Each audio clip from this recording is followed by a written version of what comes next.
32% since the 12-13 school year. And as I go through these numbers, you'll see why that number is significant in just a few minutes. Then again, the number itself is 1,642, and keep that number in mind as we talk about some of these other figures. The next slide. So we weren't graduating enough students here in South Carolina from our traditional teacher education programs, so the school districts, JR School District as an example, has to look for other sources to hire teachers. So in South Carolina last year, 23% of all the teachers hired in the public school districts in South Carolina came from another state. They weren't from South Carolina, didn't graduate from a South Carolina program. We hired nearly 400 international teachers last year.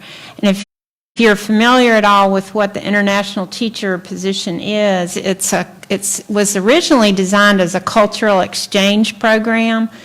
So teachers could come to our country and our teachers could go there for a short period of time as a cultural experience for the teachers and for our students. But it's turned into a recruitment strategy.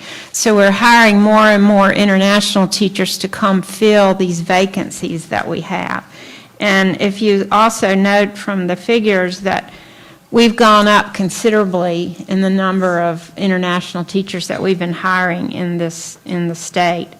And then we're also looking to what we call alternative certification programs, and that means sort of a crash course in teacher education. So it's for students who didn't complete a traditional teacher education program, but perhaps have a major in a subject area. So we have several opportunities in South Carolina for students to go through what we call an alternative pathway to become certified. So keep in mind that 1,600 number that I told you is the number of students that we graduated from undergraduate teacher education programs last year. Look at the number of teachers who left their positions last year, 7,300. Now some of those did go to other school districts in the state. It was still a loss for the district that they left, but it's not a net loss for the state. So the next number you'll see in that slide is the 5,300, and the 5,300 represents the number of teachers who resigned from their positions last year and who left the teaching profession altogether. Now some of those retired, some of them went to other districts, or some of them got promoted perhaps to an assistant principal position, that kind of thing. But 5,300 as compared to the 1,600 that we graduated, it's not hard to see that we have a major gap there. And then if we just look at the new teachers coming into the profession, this is also quite alarming to us in the state that 35% of the teachers who left last year had less than 5 years of experience, and only 13% of those who left last year had 1 year or less experience. So what that tells us is there are a considerable number of teachers who choose to go into the profession but then leave the profession after a very short period of time, and this is of course very concerning to us. And then one last figure that I'll throw up there on that slide is that if you just look at all the first year teachers who were hired last year, so they just completed their teacher ed programs, they went into their very first job, 25% of those teachers left the profession after 1 year. So I hope you're sitting there going, oh my gosh, because that's where we are right now in South Carolina. So it tells us a number of things. One is we're not getting enough people to be interested in being teachers, and then we're not doing enough to support them and keep them in the classroom once they get there. And I think some of the other panelists will talk about the things that we are doing to support teachers and encourage them to come into the profession. And then the one last slide I'll just mention real quickly, vacancies. If you take the number of teachers who left, 5,300 left altogether. 7,300 left their current teaching positions. The beginning of the school year, we still had 671 vacancies, unfilled classrooms at the start of the year. So we did manage to fill a fair number of positions through the graduates we had from out of state, international teachers, and alternative pathways, as I mentioned before.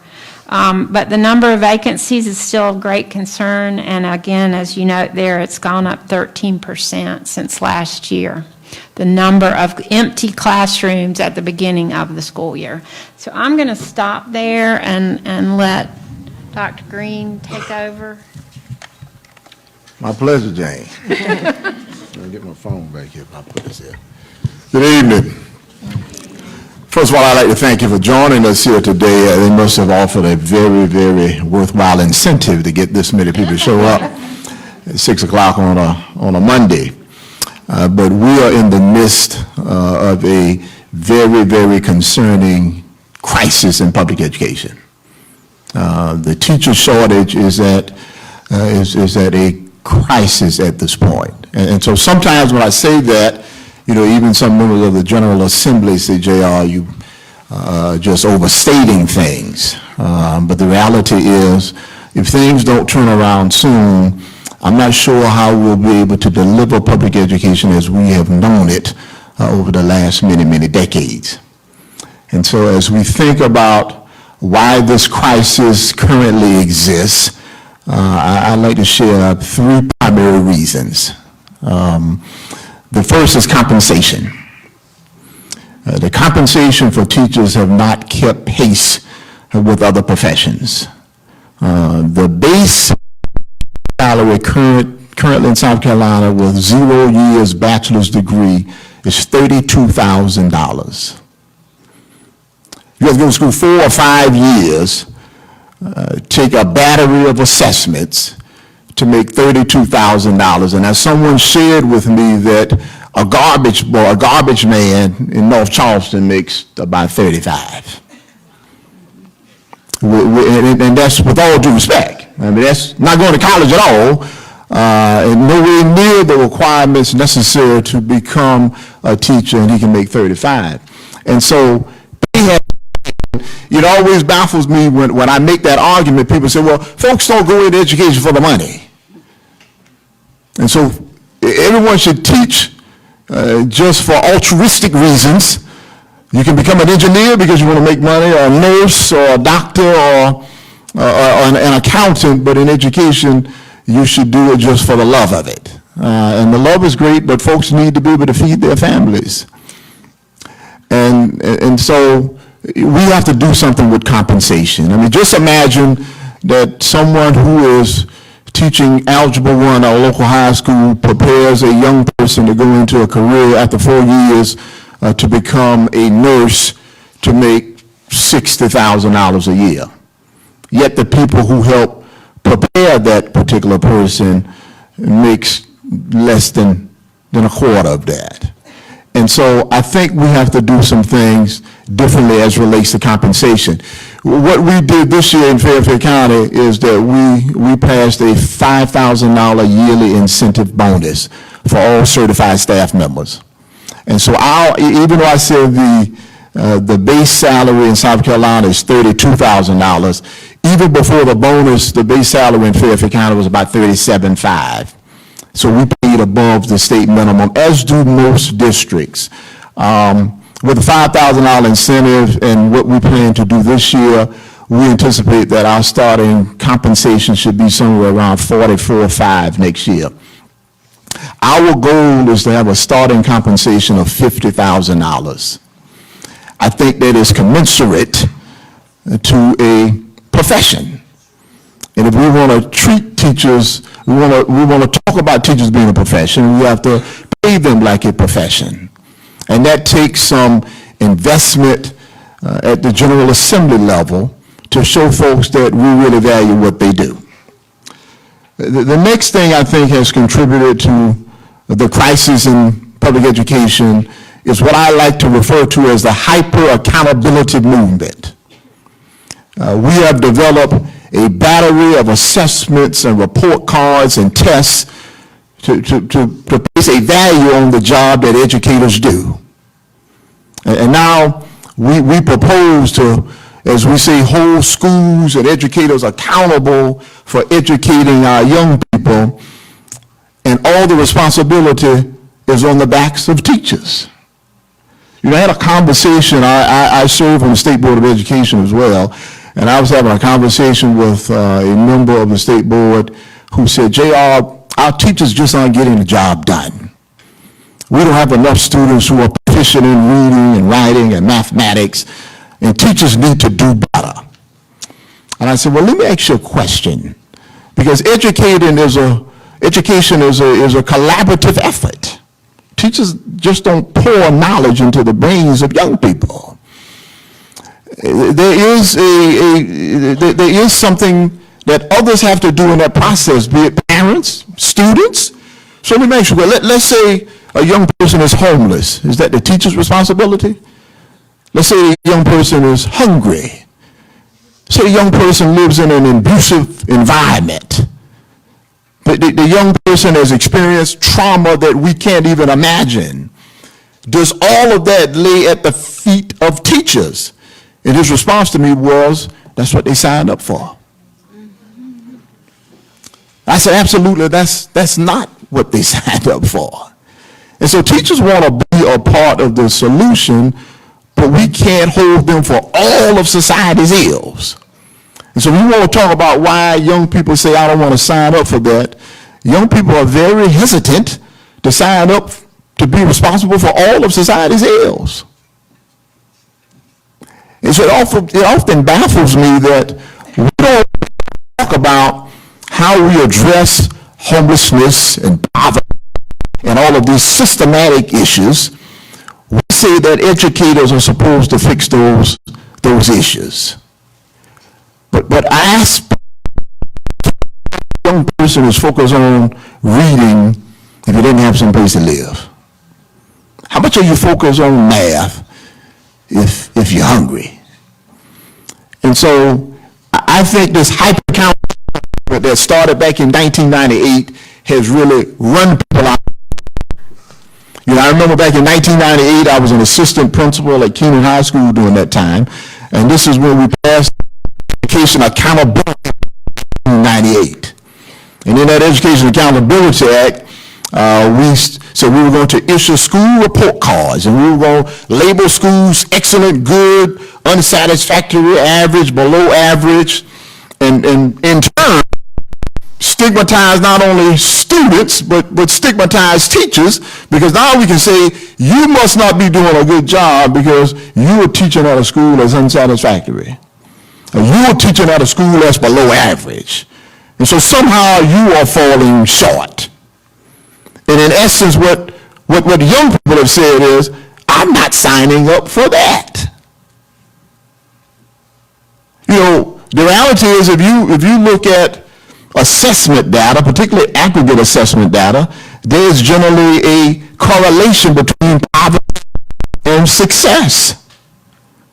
So the students who experience the least success are generally students who have experienced the most trauma. You know, if I ask the people in the room what's the most accurate predictor of whether a student will matriculate to a four-year institution, some people would think something to do with whether he went to a rural school or an urban school, whether he went to a rich school or a poor school, whether it was black or whether it was white. The reality is the most accurate predictor of whether a student will matriculate to a four-year institution is the educational level of his or her parents. The educational level of his or her parents. If I have a PhD and my wife has a math degree, you can make a pretty accurate prediction to go to college. And conversely, when you find young people who have been raised in an environment where education has not been cultivated because they have been focusing on just living, they tend not to matriculate in the same manner. And finally, I'll say the reason that the education crisis has gotten worse over the years is a simple lack of respect for the profession. You know, I spoke at the education subcommittee hearing several weeks ago I stayed there 4 hours waiting to speak. That's how committed I was to speak. And I spoke to the members of the subcommittee, and I said, it bothers me that we have crafted an 82-page reform bill, and we've not included not one single educator. That's amazing to me. We got an 82-page education reform bill, not one superintendent, not one principal, one assistant principal, one third grade teacher, one literacy specialist, not one single person involved in that process. And I asked the committee, I said, let me ask you this right here, would we reform the way we deliver health care without including physicians? I mean, would we reform the system without including lawyers and judges? So it is a lack of respect for the profession, honestly. And I talked about the Accountability Act of 1998. Guess how many educators were involved in the Education Accountability Act of 1998? None. And so when they tell me, members of the General Assembly, and sometimes they don't like what I say, but that's okay. So JR, you all have had opportunity to fix the system, and now it's our turn. Well, back in 1998, we didn't get in. And so now, 20 years later, we say, well, we've not seen the results that we feel we should see. Well, you didn't give us any involvement in developing the system from the beginning. I knew in 1998 that we'd be having this conversation 20 years later. I knew stigmatizing schools and calling schools failure doesn't improve student achievement. I knew stigmatizing teachers and calling teachers failures doesn't improve student achievement. All it does is stigmatize communities that have experienced the most trauma. And so you tell the communities that have the most special ed students and the most poverty and the most instability, that somehow you fall short in communities that have the most stability and the most affluence, and somehow you're doing a good job. And so that lack of respect has contributed to why people have left the profession. Now, I've talked a lot about how we ended up where we are. How much time do I have here? Maybe a minute or two. Okay, I'll cut it short. And so, I'm not going to stop. yeah, so where do we go from here? The first thing is, even though I have made a commitment that our starting compensation in Fairfield County will be $50,000 within a couple of years, hopefully it'll be $44,500 by next year, that needs to be a commitment across the board. There needs to be a commitment from our state. If we want young people to spend 5-6 years in college to be certified as educators, I think that's the least that we should do. So compensation needs to be addressed. As it relates to my second point, we have to get away from this hyper-accountability environment. We spend more time testing kids than we do teaching kids. I mean, it's all about testing scores. And you know, I said this on a panel about a couple of years ago. Do you know there are probably 1,000 test optional or test flexible institutions across the country where you don't permit a standardized test score at all to even gain admission? Winthrop University is one of them. But there are lots of them. And I tell you, Furman University is a test optional school. Furman, Wofford Presbyterian, Wake Forest University, George Washington University. These are schools that you even need to submit a test score to gain entrance. Because they know that the most accurate predictor of how well a student will do in college is how he or she did in high school. You can look at a kid's transcript and almost make a prediction of how well he or she will do.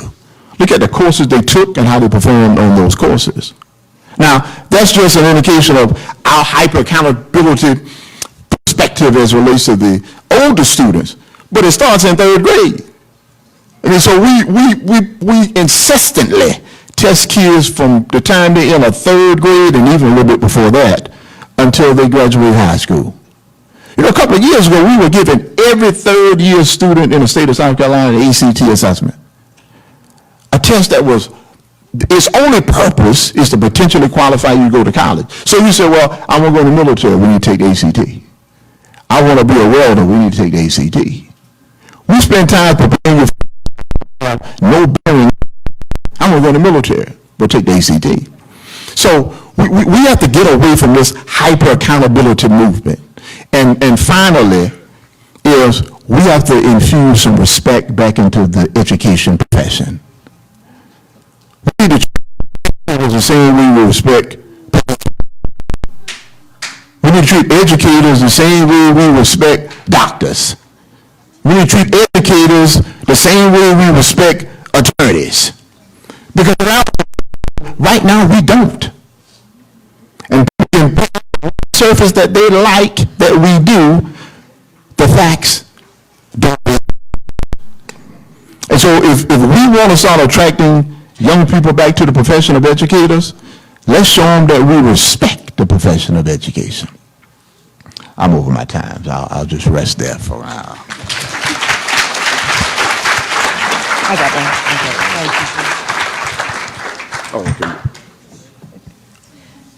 You want to? So, I'm one of those first-generation college students. Anybody else in here? First one in my family to graduate from college. Small rural town in Georgia. Elementary schools, grades 1 through 7, 120 students. That was 6 teachers, because we doubled up one every other year because we didn't have enough kids. So education for me was the way to go forward. But I'm going to give you some statistics because this just isn't South Carolina. So I'm native Georgia, moved here when I went to college. Let me tell you, we think differently in this state. Okay, we think differently, we react to problems differently. This is my image of the teacher crisis we have. It doesn't matter how many students we get into higher ed. If we're losing 1 out of 4 the first year, it's not going to work. This is the crisis, and I would say it's almost become bigger than that. But I'm here with some great students that are going to think through this with me. So nationally, it's the same problem. So it's just not South Carolina. 35% reduction right now in the number of students pursuing teaching, okay? Why are they leaving disproportionately during those first 5 years? Put your hat on. You're 22 when you graduate from college, maybe 23. 5 years, you're 28. What are you going to do? You're going to get married and have a family, right? So those numbers kind of dip. But the problem is you don't come back into teaching. You don't. Or you leave 1 out of 4 the first year. We didn't do something to prepare you well enough for what you walked into. And what can we do to stop those leaks? This is a cultural issue. I want you to think on this. For the first time in America's history, more parents do not want their children to become public teachers than ever. Look at this chart. In 1969, 3 out of 4 parents wanted their child to become a teacher. I thought about becoming a teacher. Then when I got to college, I thought, oh my gosh, you got to do all that other stuff. I'm not going to do it. So I went into policy. But look in 2018, it's only 46% of parents. You hear it at home. You hear it in the classroom. Teachers will say, don't become a teacher. Look what I have to do. Don't become, I see some teachers not. Don't become a teacher. What happened? Look, for those of you who maybe you've taken math, econ, look at that steep decline in 2009. What happened in 2009? The Great Recession. For the first time in America's history, who were laid off? Teachers. First time ever it happened in South Carolina. Teachers were laid off. This is what's happened. What's also happened since the early 2000s?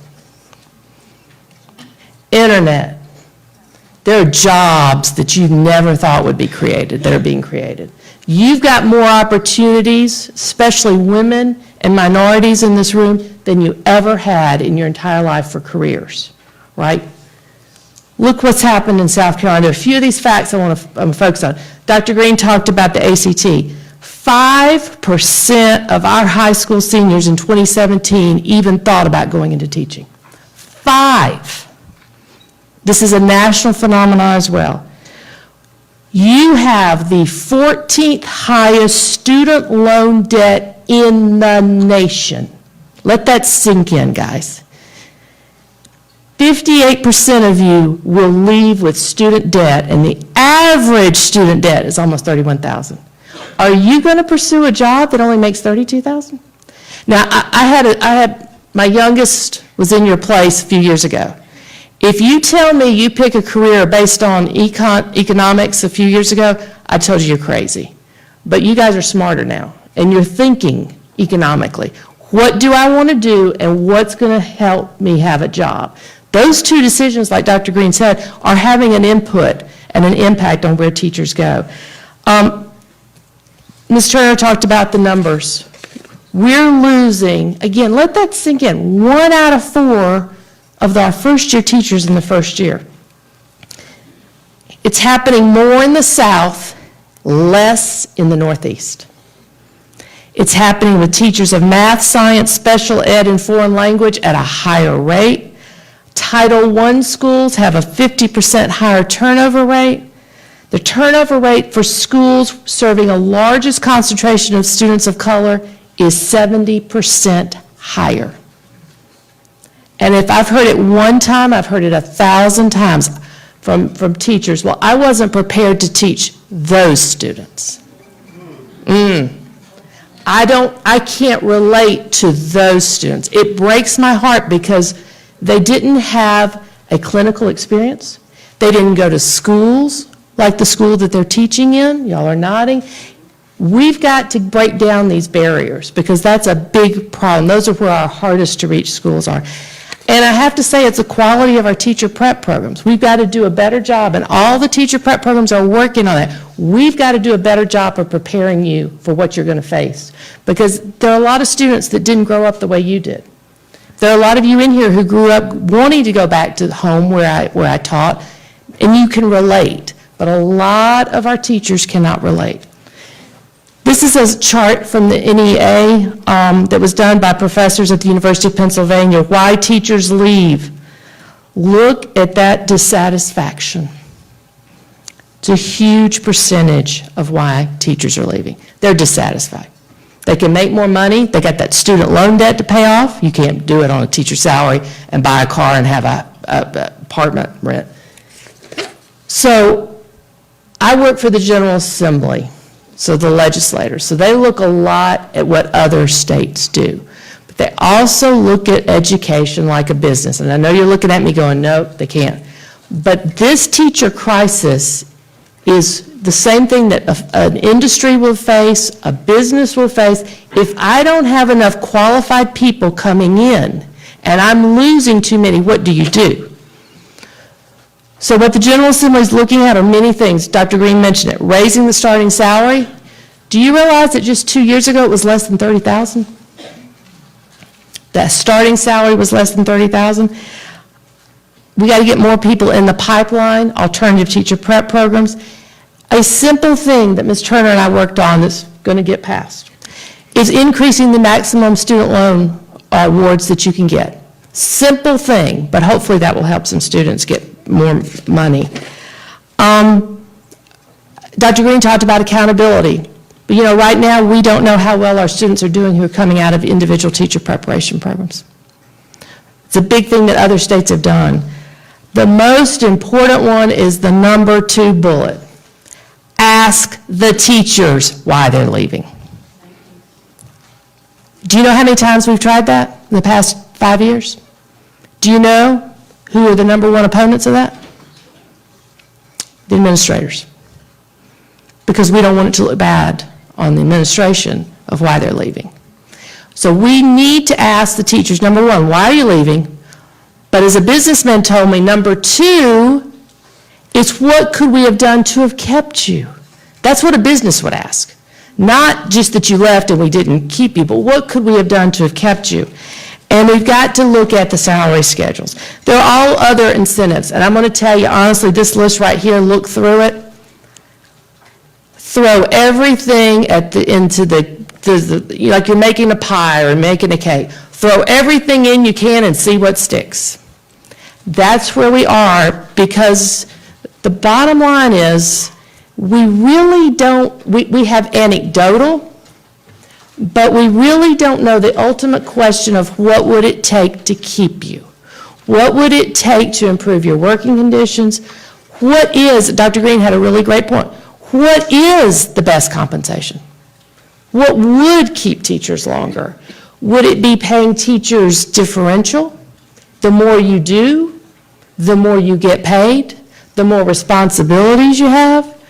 But it's things like that. So to be honest with you, and this is the ultimate decision, until it hits one school year where legislators from across the state are getting calls from parents that say, my child is in a classroom of 40, there is a long-term substitute. My child has not had a math teacher. That happens in rural South Carolina right now.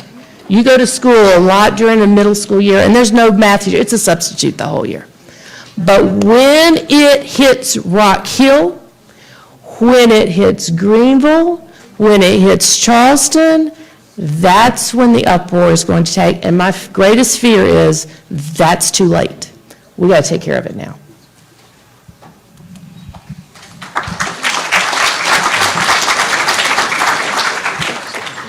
So just speaking from a high school English teacher's perspective, I do agree with a lot of the points that are made, but I think the biggest crisis that's facing the teacher shortage is the lack of relationships, the relationships with our policymakers, the relationships with the parents.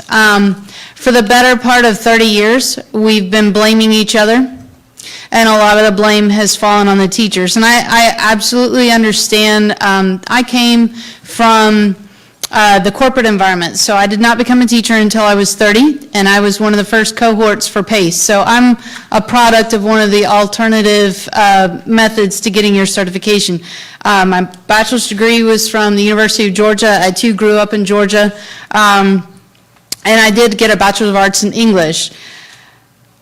To be honest with you, I want you to think about your idea of a teacher, because when our policymakers, when our parents are doing this, you think about your best day in a class, think about your worst nightmare in a class.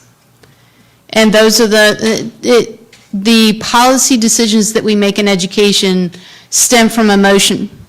We have spent the better part of 30 years talking about data, data, data. And yet the decisions that are made regarding education stem from emotion. And it is difficult, but it is doable to establish these relationships with our students. I've had the privilege of teaching now for 16 years, and I came into the profession clearly not for money. I came from marketing, and when I began teaching with Rock Hill Schools, it was a third of what I made in the business environment. So yeah, compensation is a consideration. You also have to think about, yes, there's a hyper accountability, but we've lost the pragmatic look at, ever since the nation at risk underneath Ronald Reagan, we started looking at more of the data. And then we had No Child Left Behind, and then we had Race to the Top. Now the thing is, it's almost a joke the longer you're in education. Oh, there's new standards. Well, just wait 3 years. We'll have some new ones. So what are we going to teach then? And it's actually kind of amusing, but it's also kind of sad, because you start thinking, well, this too shall pass. And one of the things that I realized, like within the last 5 years, honestly, is why are we not questioning this too shall pass?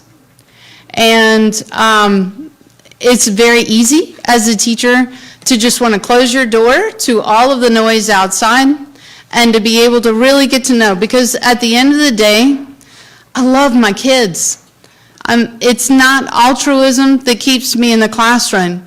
It's my passion for knowing that if we elicit the best from one another, my students make me a better teacher.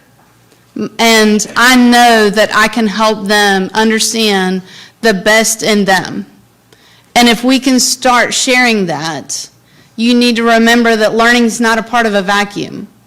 Since A Nation at Risk, we stopped having public education be about learning. We started it being about what mirrors learning, what makes or passes for good writing.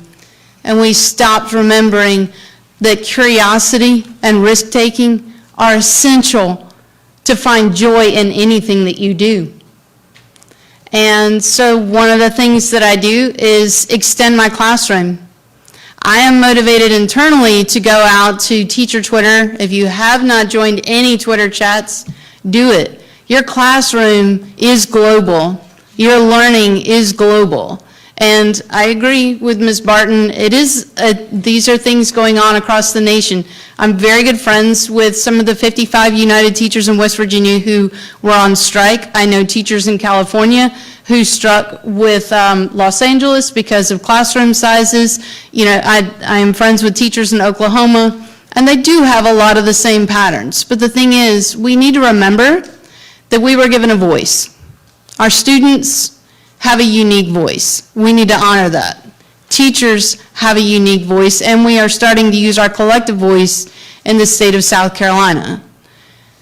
Whether or not it translates into compensation, I'm not sure, but you know what? I'm going to get up tomorrow, I'm going to stand at my door, and I'm going to greet each and every one of my kids. And what keeps me coming back is that I opened up that door, and I stopped doing it alone. And the biggest reason why the majority of teachers are leaving after the first year or within the first 5 years is you think you have to do it alone, because you feel as though you may not be a professional if you can't handle your business, right? How often have you guys, maybe you procrastinated, but how often have you neglected asking for help from a professor here because you were embarrassed that you thought that you couldn't do it by yourself, that you thought that it would make you look weak? Right? We've all been there. And it's only natural to feel like if we didn't do it ourselves, that we wouldn't be able to be seen as professional.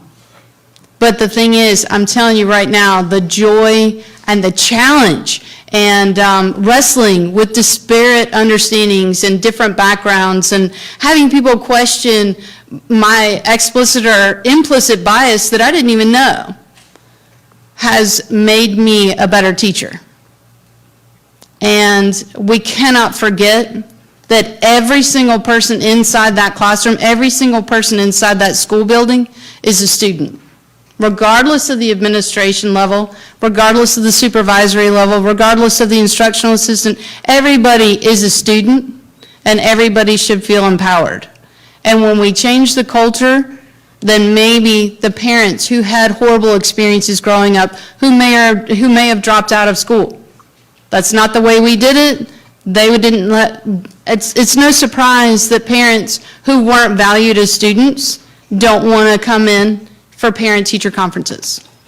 It's no surprise that parents who have to work third shift are having difficulty picking their kids up to be able to stay after for tutoring. We need to recognize the adverse childhood experiences, and we need to do more realistic teacher preparation. Because I don't know about you guys, but if you haven't done the active shooter drills or learned how to tie a tourniquet, that's the situation that we're in now. And it's very sobering.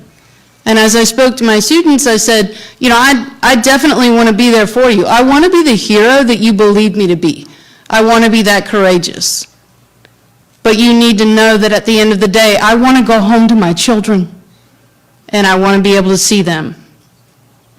So yeah, all of my kids, biological and everybody that I've taught since 2002, 2003, and if you guys approach me, I promise you, I can tell you exactly where you sat, what I taught you, and what block it was, but it may take me a second on your name.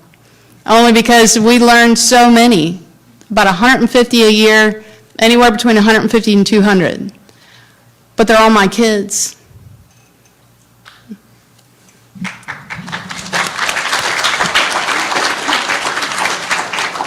Thank you for sharing your thoughts and perspectives. I'm actually going to reverse process a little bit. I've gotten some questions that I think take precedent over the ones that I generated based on what you said. So we're going to start with this question. And if you have questions that you're writing down, please continue to write and hold them up.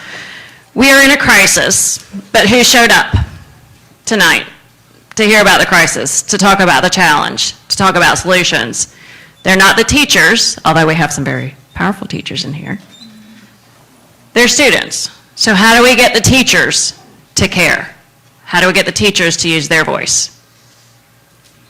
Can I take that one? Please. Okay, I'll be quite honest with you. Teaching's rough. And honestly, at the end of the day, you want to go home, you want to put your PJs on, you want to chill. It takes a lot of mental and emotional strength to teach. And I think that was the first thing that when I got District Teacher of the Year and I started doing more legislative nights and everything else, I was like, yeah, where are my other teachers?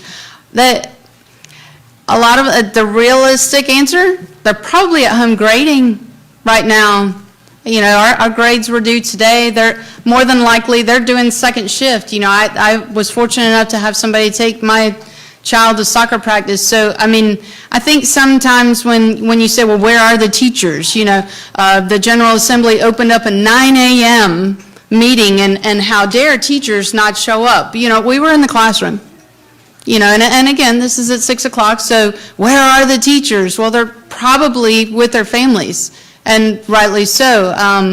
I get that this is a profession that doesn't necessarily end at the end of the day. I love to go to theater productions and baseball games and tennis matches, but yeah, we're human and we have a life. So when we can be there, we're here, and when we have other obligations, we follow those. Yeah, and let me follow up.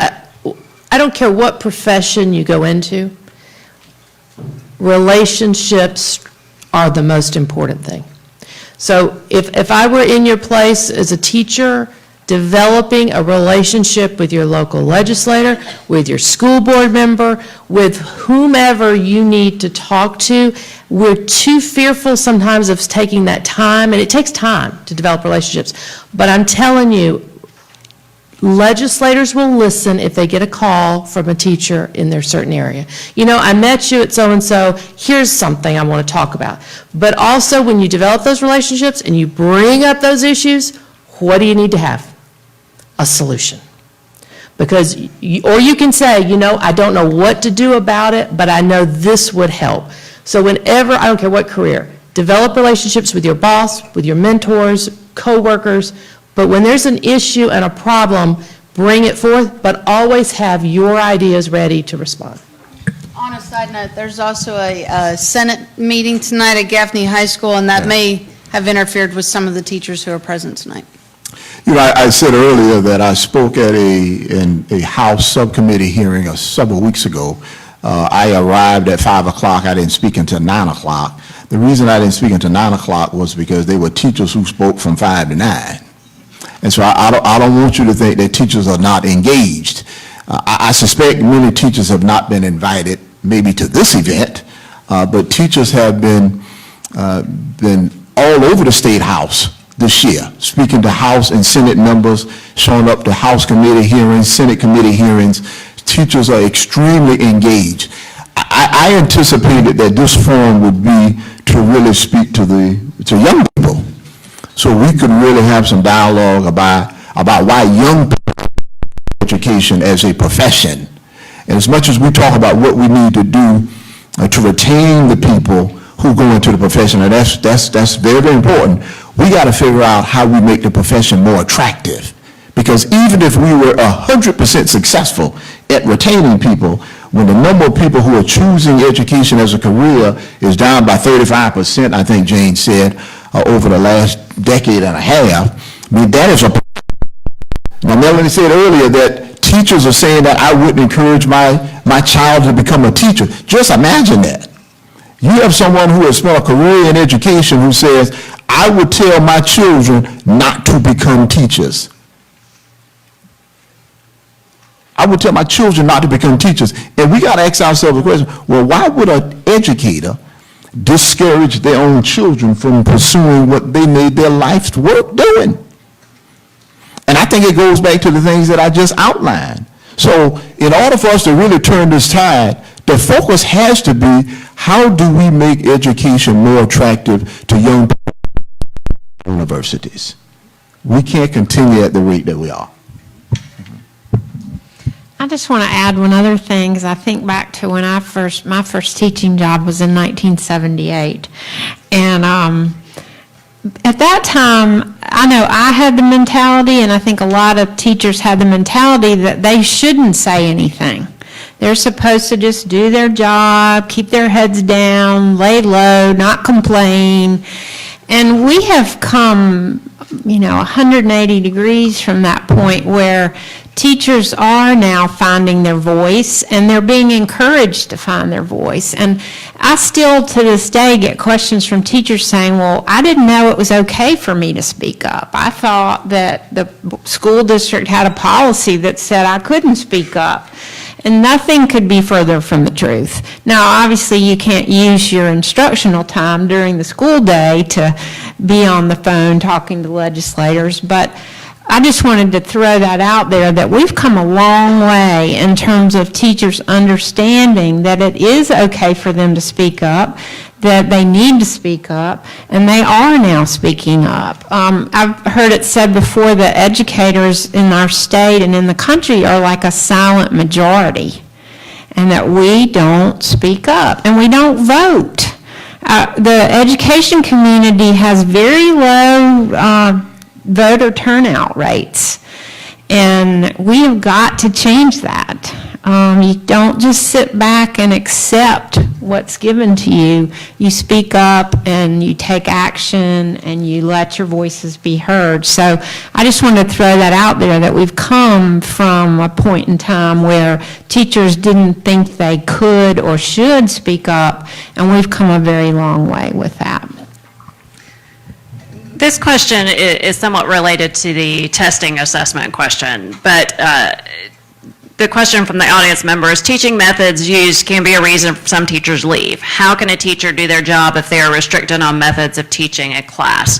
So this comes with the respect for the profession. I remember when I was teaching, there were some assessments, not near as many as we had now, and I was left as a professional to teach the way that I knew my students needed to be taught. That seems to have declined, that allowing teachers to make those professional decisions. Can the panel talk a little bit about that from their own experience as well as from a leadership perspective?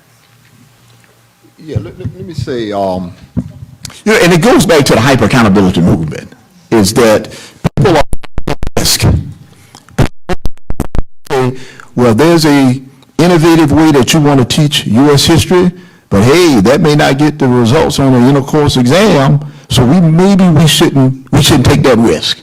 Maybe there's a different way you can teach reading to third graders, but how is this going to relate to SC-ready assessments at the end of the year? So people are less likely to embrace risk-taking. People are safe, just trying to get results. And I've often said that's like the tail wagging the dog, okay? I mean, you spend more time focusing on how kids are assessed than you do on how kids are taught. So I think that is the direct reason that has occurred. You're right. Before this hyper-accountability movement, and my mother was a retired teacher, no one was sitting around here talking about, well, in a few weeks we're going to be testing all your kids, and depending on how your kids do, we're going to determine whether you're a good teacher or a bad teacher. So yeah, she could afford to explore things and do things differently. So I think the accountability movement in and of itself has restricted risk-taking. I'm not the best person to ask. I'm one of the people that shakes it up every single year. I'm okay with anybody walking in my room and observing me all the time, because if I am doing something that you think that needs to be tweaked, I love the feedback. I like sharing and collaborating with people, but yeah, no, I went 100% choice reading in my English 2 this year, and even though I love Lord of Flies, even though I love Julius Caesar, I can quote chapter and verse of pretty much everything I've taught, but just because I love it doesn't mean that the kids love it. So, what speaks to them? And I'm not necessarily, I figure that if I can inspire somebody to love learning, then the test will take care of itself.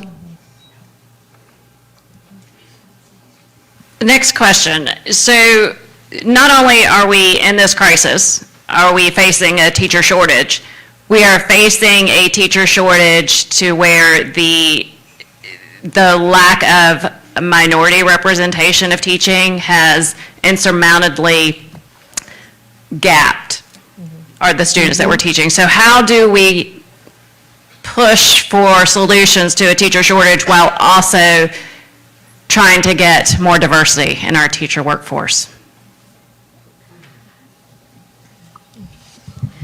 I'll start and take a stab at that.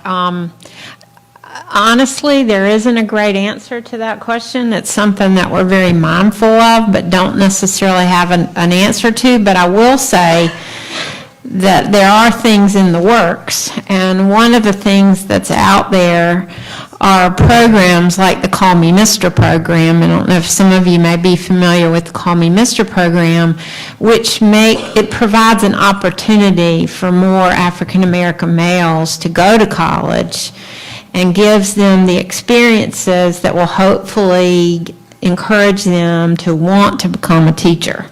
And that's what we've got to do across the board, really, is that I find that the more middle school and high school students are exposed to teaching and to tutoring or to working in after-school programs, and just working with kids and seeing that light bulb go off in their head when they get it, when you've tried to explain something to them, that's what hooks you in. I mean, Melissa, you could talk about that too. I'm sure that it's just, in order to find that passion to be a teacher, you have to have experience working with kids for the most part. And so the more opportunities that we can give a diverse, group of undergraduate students to working with kids, hopefully the more that we can encourage them to go into teaching, and at the same time make it possible for them to do so through such programs as Call Me Mr. Call Me Mr. Is a forgivable loan program, basically, where if you borrow the money through the Call Me Mr. program to go to college, and then you teach for a certain number of years after you complete college, that loan money will be forgiven. So Winthrop offers the Call Me Mr. program here. The funding for Call Me Mr. is not what we would like for it to be. The Call Me Mr. program actually has to turn away applicants each year because they don't have enough money. So that's another thing that the legislature's working on. So I just, want to say that it's something that we're very mindful of and that we're working on with such programs as Call Me Mr. I think one of the issues that is facing the disparity of not having our teacher population mirror our student populations is the fact that we have disparate discipline practices across, this is a nationwide issue. And I also think that we need to start looking at who we're grooming and who we invite into the profession. For example, I was never encouraged to become a teacher. I was top 10% of my class. I held a lot of offices in many clubs. I was editor of the school yearbook, that kind of thing. You would think that generally I'm fine speaking in front of people and I know what I'm talking about, so I would make a good teacher. To be fair, if I was in the office, there was a 50-50 shot that I was either helping a teacher or I was receiving discipline. And I think the thing is where the idea of what we believe a teacher to be is too limited. Too often it's white and it's female, and it needs to be broadened because our children deserve to see themselves in their teachers and their school leadership. And I think that it's about doing the work and putting in the work every single day, because there is a huge gap available in our public education system because it's a byproduct of a racially disparate system of oppression. And in order for us to make those gains with all the kids and encourage more people of color to go into the profession, it's about doing the work. So you mentioned earlier, Jane, about, or I think Melanie, you did, about not having the preparation to teach those kids. I cringe when people say that because I'm like, what, humans? Because, I I get it. I don't know what it's like to be homeless, but I do the reading in order to understand my kids. I don't know what it's like to be a different gender or to be a different ethnicity, but you do the homework because the kids matter. I mean, like Melanie said, it boils down to relationships. So I think that when we start looking at kids differently and encouraging more people, not because of the melanin and not because of gender, but because you know that they're a fantastic leader and you think that they can make a difference in other people's lives. I think that that is how we should start looking at educators. You know, it always amazes me that only in education do we just suspend the concepts of supply and demand. And so we talk about everything except compensation. You know, probably about 25 years ago, there was a pretty significant nursing shortage. Still a nursing shortage, but nowhere near what it was at that point in time. Guess what they did? They started paying nurses more. And so now you have a lot more people in high schools going into nursing. And so I said, why don't we try this one time? Why don't we try paying folks? If we want to increase the pool of people to increase minorities, let's try that. Let's in South Carolina do something bold. Like say, we'll have a starting teacher salary at $75,000 a year. We'll do something bold like that. Yeah. Yeah, let's do something bold. See how many people would choose education as a profession, because this is the reality. We can talk about the love of teaching once you're in the profession. Young people love of teaching. Young people are what profession I want to pursue. So it's not about this passion. It's about the thing that you find attractive to the profession. So let's do something bold. Let's look at compensating people appropriately and see if we get more people interested in the profession, because we haven't done that yet. We've done everything except try paying people. I think if we did that, I would bet you, if I said the starting teacher salary in South Carolina was $75,000 a year, there'd be some people that would choose education as a profession. Am I right? Okay. Let's try that. I'll go back. We have time for one more question, so I'm actually going to ask that each of you provide a goal, what you would hope to do in the next year related to this crisis, and I'm going to wrap one of our audience members' questions into that because I think it's a great question to think about.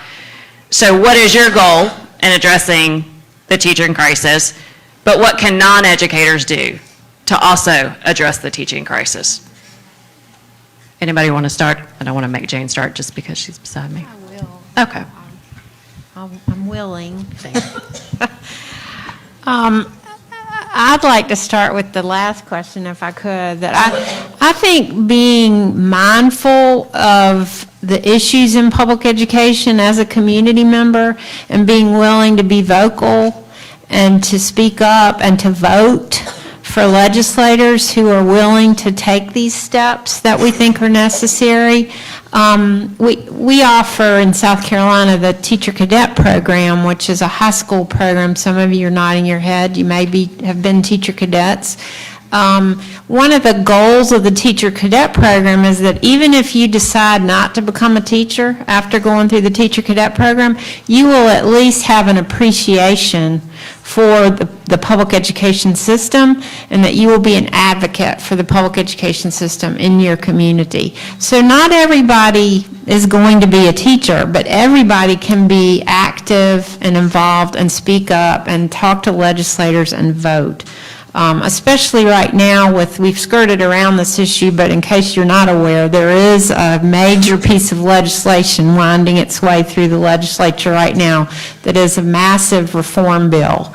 And so speaking to, whether you're a teacher or a superintendent or just a person whose child goes to the public school, you can speak to legislators and tell them what you think and what they should vote for. So that's my 2 cents worth on that latter part of the question. And my goal, my full-time job as the executive director of the center is to promote the teaching profession and to do more to recruit people into the profession and to run programs to keep them in the profession. So one of my goals, I guess if I'll piggyback on something Melanie was saying, one of my goals and the center's goals is to try to get that working conditions survey done that was mentioned, Melanie, and we're working on that, actually working on, that's a piece of this reform bill to provide Sarah, my organization, with the funding to be able to do a statewide working conditions survey and then do something with what we learned from that survey. Not just do the survey and put it on the shelf, but glean something from it and use it to inform what we do next. So. Well, let me start with my goals.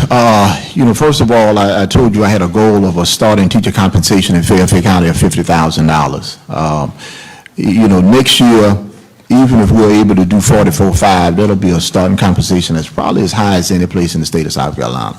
And yet we still are nowhere near where we should be. I hope that if we're able, within a couple of years, to get to a starting compensation of 50, that'll provide some incentive across the state to do the same. So I hope to continue to advance things in Fairfield County that can be a model of what we can do in the state. Additionally, I'll keep advocating statewide for compensation reform. I'll keep advocating that we reduce this hyper-accountability movement that we've been on for the last 30 years to increase the appeal, make it more about children than it is about testing. And finally, I'll continue to encourage young people and talk about the joys of educating our future generation. And hopefully I can sell them on that mission. If I had my magic wand, there would be focus groups like this throughout South Carolina's communities with parents, teachers, students, and local community leaders having really hard, frank discussions on how we all come together to focus on what's the most important part of this system, which is the child. The student is why teachers go into teaching. It is about the students. So what do we need to do, and I'm going to include higher ed in that too, because they play a huge part in this. Let's all have those local community talks. We're not where we need to be in South Carolina. We need to own that. But we need a plan for how to get to where we want to be. And right now, there's not a plan. There's not a goal. We're all doing our own thing. And the conversation, if we're not careful, it's going to get outside the part of looking for solutions. Because when we don't look for solutions, then it becomes what? A blame game. Everybody's going to be blaming everybody, and we won't have a way out. So that's my goal, aspirations for going forward. For non-educators, I would agree with Jane. I think that as a parent, I need to advocate for my child, and as a member of the community, I need to exercise my right to vote. So I would encourage the other members of my congregation and people in the supermarket, if they're not familiar with the House Bill 3759 or the Senate's twin 419, it's a matter of actually talking about it, because the way that the media publicizes that is, hey, teachers are going to get a raise, but it's buried within a lot. So I think it's again, putting in the time and putting in the work and just saying, hey, what do you know about education? What do you think about education? My personal goal, we currently have 6 first-year teachers on staff, and I kind of modeled our last year's District Teacher of the Year.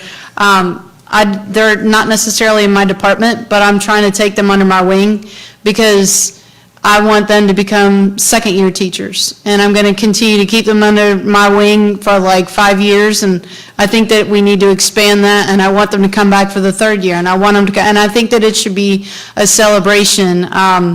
Also for non-educators or for parents in the room, first week of May is always, Teacher Appreciation Week, and I think that if there was a way that even simply showing up Red for Ed and being able to show public support for education in our state, I think that that is something that everybody has the power to be able to do. I'm not necessarily saying thank a teacher, but I do think that admiring the work that we put in and treating it like the practice and the professional job that it is would go a long way. Thanks, though. Yes, thank you. Did it come back? Go ahead, let's give them a hand.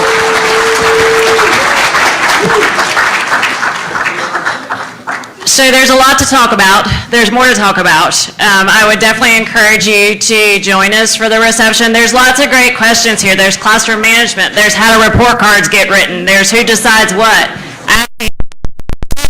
We'll exit to the right, and if the community members will exit to the left. Thank you.